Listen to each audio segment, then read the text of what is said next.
तो यहाँ पर आप देख सकते हैं हमारा ये पीसी ऑन हो चुका है। तो गाइस आज का हमारा ये पूरा पीसी लगभग 7-8 हज़ार रुपये में पूरा रेडी हो गया है। हे गाइस, तो कैसे हैं आप सब लोग। तो यार आज हम बिल्ड करने वाले हैं एक सबसे सस्ता गेमिंग पीसी। तो आज जो हम गेमिंग पीसी बिल्ड करने वाले हैं उसे बिल्ड करने में लगभग आपका कुछ 7 से 10 हज़ार रुपये का खर्चा आने वाला है। तो सबसे पहले मैं आपको इन सभी कंपोनेंट्स के नाम बता देता हूँ। तो आज का ये सबसे सस्ता पीसी बिल्ड करने के लिए हम इस्तेमाल करने वाले हैं ये i5 का 3rd जनरेशन का प्रोसेसर। ये प्रोसेसर गाइज आपको ऑनलाइन मिल जाएगा लगभग 1,500 हज़ार रुपये में। और मदरबोर्ड के लिए हम यूज़ करेंगे H61 मदरबोर्ड और ये है DDR3 रैम। ये रैम आपको ऑनलाइन मिल जाएगी लगभग 700-800 रुपये में। 8 GB रैम आपको ऑनलाइन मिल जाएगा। और ये जो मदरबोर्ड है लगभग 2,500 से 3,000 रुपये में आपको ऑनलाइन मिल जाएगा। और आज के पीसी बिल्ड करने के लिए हम इस्तेमाल करने वाले ये हार्ड डिस्क। आप चाहे तो SSD का भी यूज़ कर सकते हैं।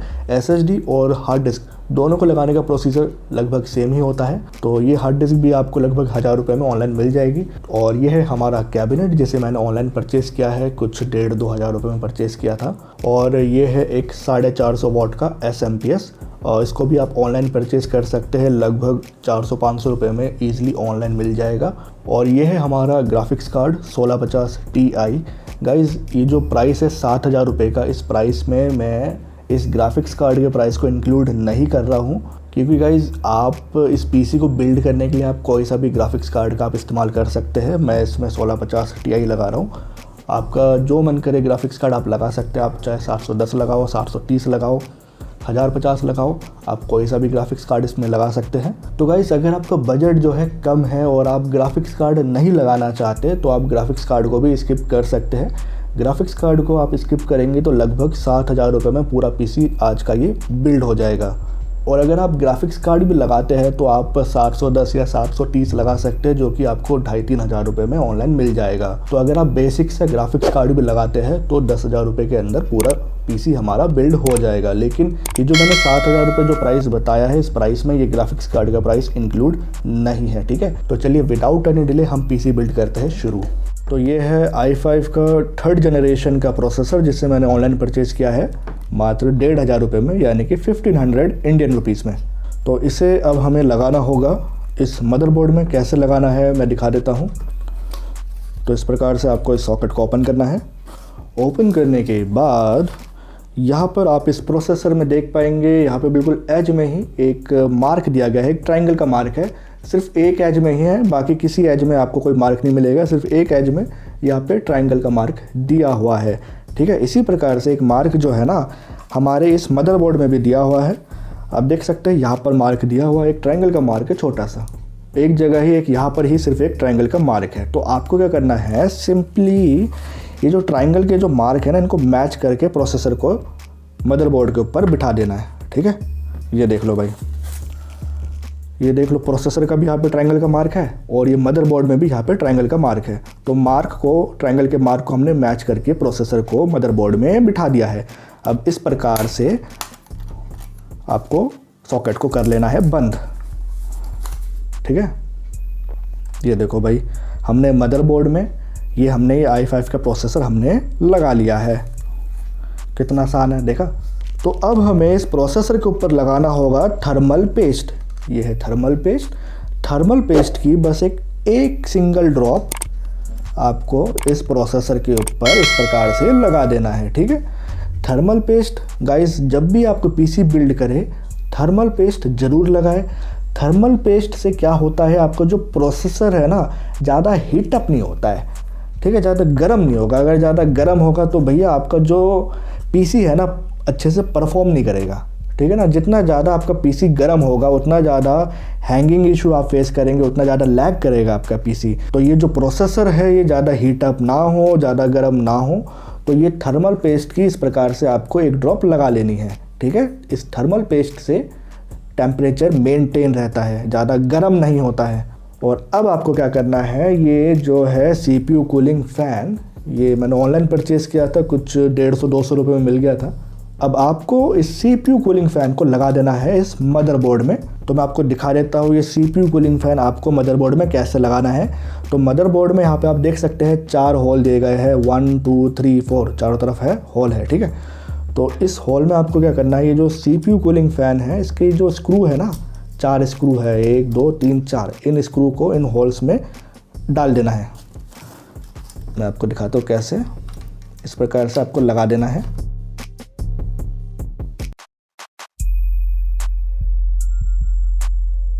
तो यहाँ पर आप देख सकते हैं जो CPU कूलिंग फ़ैन है हमने इस मदरबोर्ड में लगा दिया है। अब ये जो CPU कूलिंग फ़ैन की जो केबल है, ये जो कनेक्टर है, अब हम इसे लगा देते हैं इस मदरबोर्ड में। कहाँ पर लगेगा मैं आपको दिखा देता हूँ। तो इस मदरबोर्ड में यहाँ पर आप देख सकते हैं एक 4 पिन का यहाँ पे एक सॉकेट दिया गया है। 4 पिन का यहाँ पे एक स्लॉट है, ठीक है। और इस कनेक्टर में भी देख सकते हो 4 होल यहाँ पे इसमें है। तो ये जो कनेक्टर है इस सॉकेट में लगेगा। यहाँ पर इस सॉकेट के आगे आप देख भी सकते हैं, यहाँ पे लिखा है CPU फ़ैन 1। आई होप आप देख पा रहे होंगे, यहाँ पे लिखा है CPU फ़ैन। तो इस सॉकेट में लगेगा हमारा ये CPU कूलिंग फ़ैन का कनेक्टर। इस प्रकार से लग जाएगा ये, ठीक है। तो देख सकते हो यार, हमने ये CPU कूलिंग फ़ैन मदरबोर्ड में हमने लगा दिया है। यहाँ पर हमने ये कनेक्टर भी लगा दिया है CPU कूलिंग फ़ैन का, ठीक है। तो हमने प्रोसेसर लगा दिया है मदरबोर्ड के ऊपर, ये CPU कूलिंग फ़ैन लगा दिया है। अब हम लगा लेते हैं क्या, ये DDR3 रैम को। तो देख लो भाई, मात्र 970 रुपये में ये डुअल चैनल का DDR3 रैम मैंने परचेज़ किया है। 8 GB की है ये। तो ये जो रैम है 1600 मेगाहर्ट्ज़ की रैम है ये। तो ये रैम कहाँ लगेगी मैं आपको दिखा देता हूँ। नीचे से पूरा बराबर है, लेकिन यहाँ पर बीच में एक कट दिया गया है। तो ये जो रैम है, इस रैम में आप देख सकते हैं यहाँ पर एक कट है। और इसी प्रकार से ये जो रैम स्लॉट है इसमें भी आप देख सकते हैं पूरा यहाँ पे खाली है, लेकिन यहाँ पर एक पार्टीशन दिया गया है, ठीक है। तो इस कट को ध्यान में रखते हुए आपको इस रैम को इस रैम स्लॉट में लगा लेना है। जब ये रैम प्रॉपरली लग जाएगी तो ये जो लॉक है, ये लॉक भी अपने आप लग जाएगा। अगर लॉक प्रॉपरली नहीं लगा है तो इसका मतलब रैम आपने ठीक से नहीं लगाई है। तो अभी हम इसमें सिर्फ ये एक रैम ही लगा रहे हैं, आप चाहे तो 2 रैम भी लगा सकते हैं। तो यहाँ पर आप देख सकते हैं हमने रैम भी हमारे इस मदरबोर्ड में लगा लिया है। तो अब हमें क्या करना है, अब हमें इस मदरबोर्ड को इंस्टॉल करना होगा कैबिनेट के अंदर, ठीक है। तो ये है हमारा कैबिनेट। तो अब हमें इस कैबिनेट के अंदर इंस्टॉल करना होगा हमारे इस मदरबोर्ड को। लेकिन गाइस, अभी मैं इस मदरबोर्ड को कैबिनेट के अंदर इंस्टॉल नहीं करूँगा, क्योंकि इस मदरबोर्ड को अगर मैं कैबिनेट के अंदर कर दूंगा इंस्टॉल तो आप लोगों को प्रॉपर्ली दिखाई ही नहीं देगा। क्योंकि आप देख सकते हैं कैबिनेट के अंदर काफ़ी डार्क है। तो अगर प्रॉपर्ली विजिबल नहीं होगा तो मेरा ये वीडियो बनाने का फ़ायदा ही नहीं है। तो इसलिए मैं क्या करता हूँ, इस मदरबोर्ड को कैबिनेट के ऊपर रख के ही जितनी भी केबल्स हमें लगाना है, जितने भी कंपोनेंट्स लगाने हैं वो मैं लगा देता हूँ। लेकिन जब आप खुद से PC बिल्ड करेंगे तो आपको ना इस मदरबोर्ड को कैबिनेट के अंदर पहले इंस्टॉल कर लेना है, उसके बाद ही जितनी केबल्स है वो सब आपको लगाना होगा। तो मैं इस मदरबोर्ड को रख लेता हूँ बॉक्स के ऊपर। तो चलिए अब हम इस मदरबोर्ड में लगा लेते हैं हमारे इस ग्राफिक्स कार्ड को। तो ये ग्राफिक्स कार्ड मदरबोर्ड में कहाँ लगेगा मैं आपको दिखा देता हूँ। तो ये है PCI स्लॉट, इस PCI स्लॉट में लगेगा हमारा ये ग्राफिक्स कार्ड। तो ये ग्राफिक्स कार्ड आपको कैसे लगाना है मैं आपको दिखा देता हूँ। तो जैसे आपने रैम लगाया है सेम वैसे ही आपको इस ग्राफिक्स कार्ड को भी लगाना है। रैम की तरह ही इस ग्राफिक्स कार्ड के नीचे आप देख सकते हैं पूरा प्लेन है, लेकिन यहाँ पर बीच में एक छोटा सा कट दिया गया है, ठीक है। तो जैसे आपने रैम लगाया है सेम उसी प्रकार से इस ग्राफिक्स कार्ड को भी इस PCI स्लॉट में लगाना है।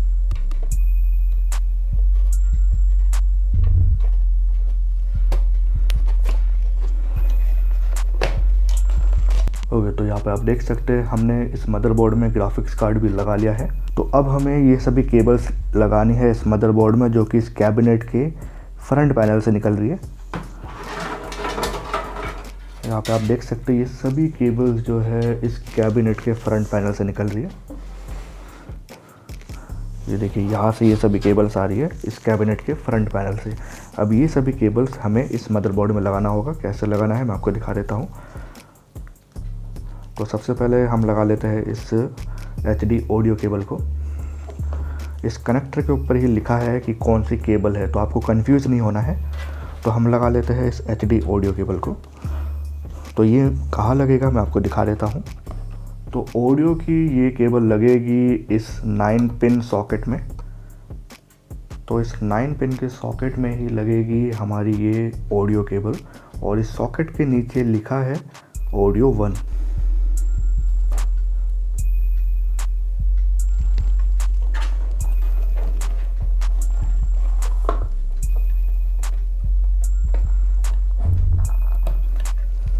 तो इस प्रकार से आपको इस ऑडियो की केबल को लगा लेना है।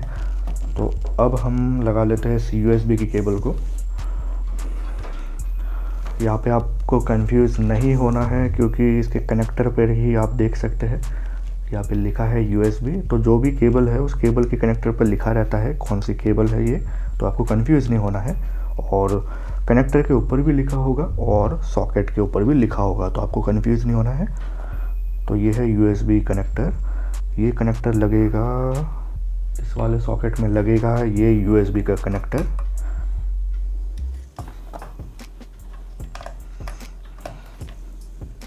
अब हम लगा लेते हैं इस USB 3.0 की केबल को। ये USB 3.0 की केबल लगेगी इस सॉकेट में।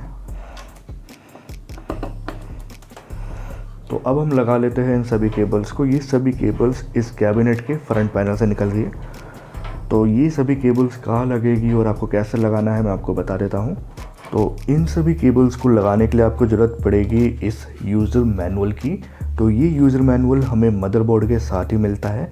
तो भैया जब भी मदरबोर्ड आपको मिले तो इस यूज़र मैनुअल को फेंकना मत, क्योंकि इस यूज़र मैनुअल में ना एक चार्ट बना हुआ है। ये देखो एक चार्ट है, इसमें लिखा है कि कौन सी केबल कहाँ लगेगी। तो आपको सिंपली इस चार्ट को फॉलो करके इन सभी केबल्स को लगा देना है इस मदरबोर्ड में। तो इस चार्ट को फॉलो करके हम लगा लेते हैं इन सभी केबल्स को। लेकिन अब क्वेश्चन ये उठता है, भैया ये सभी केबल्स कौन से सॉकेट में लगेगी। तो यहाँ पर आप देख सकते हैं काफ़ी कलरफुल सा एक सॉकेट है 9 पिन का। थोड़ा जूम करके दिखाता हूँ। तो यहाँ पर देख लो भाई, यहाँ पे ये सॉकेट है 9 पिन का सॉकेट है। तो ये सभी केबल्स लगेगी इस सॉकेट में। तो सिंपली क्या करना है, वो जो चार्ट अभी मैंने जो दिखाया उस चार्ट को फॉलो करके हम इन सभी केबल्स को लगा लेते हैं। तो यहाँ पे आप देख सकते हैं इन सभी कनेक्टर के ऊपर यहाँ पे लिखा हुआ है कि ये कौन सी केबल है। जैसे कि इसके ऊपर लिखा है पावर स्विच, और इसी प्रकार से सभी कनेक्टर के ऊपर इसका नाम लिखा होगा। ठीक है, तो चार्ट को फॉलो करके हमको इन सभी केबल्स को लगा लेना है।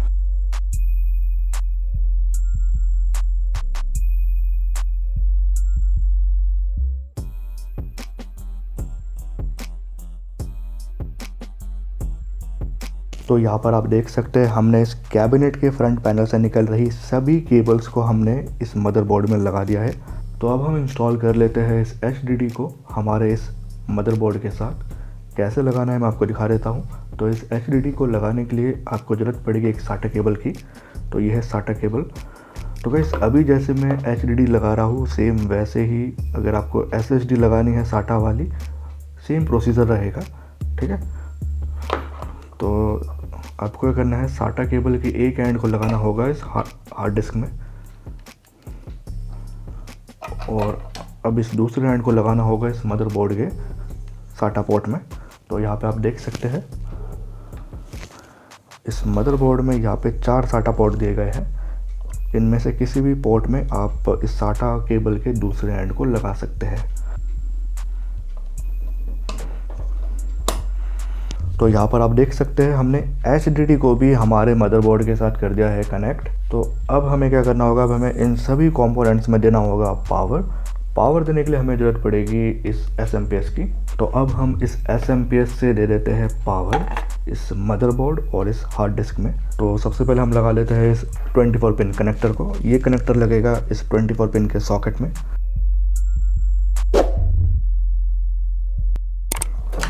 इस प्रकार से आपको लगा देना है, कोई रॉकेट साइंस नहीं, बहुत आसान है।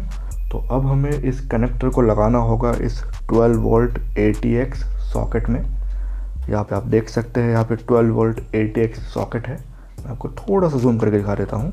आई होप अब आप लोगों को दिख रहा होगा। यहाँ पे ये है 4 पिन का 12 वोल्ट ATX सॉकेट। तो इस सॉकेट में हमें लगाना होगा इस कनेक्टर को।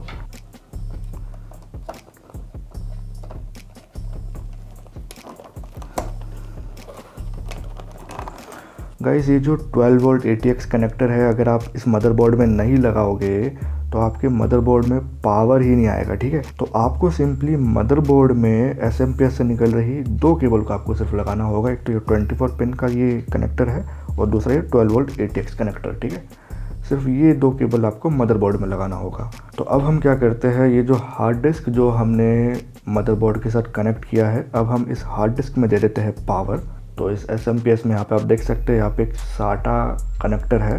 तो इस SATA कनेक्टर को आपको लगा देना है इस हार्ड डिस्क में। तो यहाँ पे आप देख सकते हैं हमने हार्ड डिस्क में भी पावर दे दिया है। यहाँ पे हमने हार्ड डिस्क में 2 कनेक्टर लगाए हैं। इस कनेक्टर से हमने हार्ड डिस्क को मदरबोर्ड के साथ कनेक्ट किया है और इस वाले कनेक्टर से हमने हार्ड डिस्क में दिया है पावर। तो गाइस हमारा ये बजट फ्रेंडली गेमिंग पीसी पूरा बिल्ड हो चुका है। तो अब हम क्या करते हैं, इस CPU को हम कनेक्ट कर लेते हैं हमारे मॉनिटर के साथ with the help of HDMI cable. तो यहाँ पर आप देख सकते हैं हमारा ये बजट फ्रेंडली पीसी पूरा रेडी हो चुका है। इस CPU को मैंने कनेक्ट कर लिया है इस मॉनिटर के साथ with the help of HDMI cable और साथ ही साथ मैंने CPU और मॉनिटर में पावर भी दे दिया है। तो चलिए विदाउट एनी डिले हम हमारे इस बजट फ्रेंडली पीसी को कर लेते हैं बूट।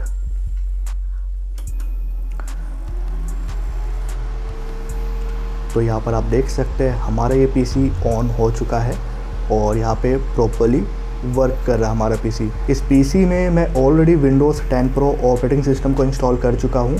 तो विंडोज़ 10 प्रो आपको कैसे इंस्टॉल करना है इस पर मैं ऑलरेडी वीडियो बना चुका हूँ। आप ऊपर दिए गए आई बटन पर क्लिक करके उस वीडियो को देख सकते हैं। तो यहाँ पर आप देख सकते हैं हमारा ये पीसी बिल्कुल प्रॉपर्ली यहाँ पे वर्क कर रहा है, सभी कंपोनेंट्स यहाँ पे चल रहे हैं। तो गाइज़ आज के हमारे इस बजट फ्रेंडली पीसी को बिल्ड करने के लिए हमने जितने भी कंपोनेंट्स का यूज़ किया है उन सभी कंपोनेंट्स का परचेजिंग लिंक मैं आपको वीडियो डिस्क्रिप्शन और साथ ही साथ कमेंट सेक्शन में भी मैं पिन कर दूंगा। तो वहाँ से आप इन सभी कंपोनेंट्स को बाय कर सकते हैं। तो गाइज़ आज का हमारे ये पूरा पीसी लगभग 7-8 हज़ार रुपये में पूरा रेडी हो गया है